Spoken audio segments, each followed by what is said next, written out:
जय श्री कृष्ण। अध्याय 2 श्लोक 50।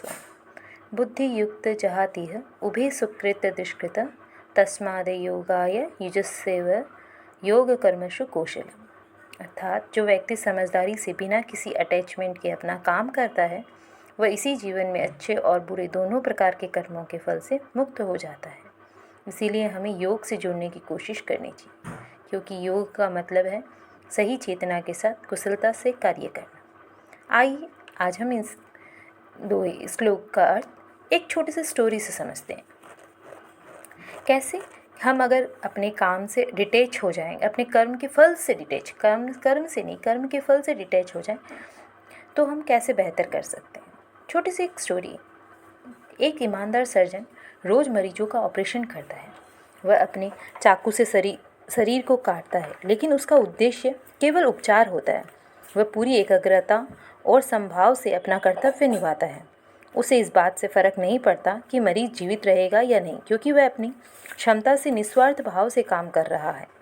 इसीलिए यदि ऑपरेशन के दौरान मरीज की मृत्यु भी हो जाए तो वह स्वयं को हत्यारा नहीं मानता, क्योंकि उसका इरादा केवल सेवा का था, न कि हानि पहुंचाने का। लेकिन सोचिए, यदि उस सर्जन के अपने बच्चे का ऑपरेशन करना पड़े तो क्या वह उतनी ही सहजता से ऑपरेशन कर पाएगा? अक्सर नहीं, क्योंकि अब वह परिणाम से जुड़ गया है। उसे डर सताने लगता है, अगर कुछ गलत हो गया तो। इस आसक्ति के कारण उसका मन विचलित हो जाता है और वह खुद ऑपरेशन करने का साहस नहीं जुटा पाता। इसीलिए वह किसी दूसरे सर्जन की सहायता लेता है। यह उदाहरण स्पष्ट करता है कि परिणाम में आसक्ति हमें अधिक कुशल नहीं बनाती, बल्कि हमारे प्रदर्शन को प्रभावित करती है।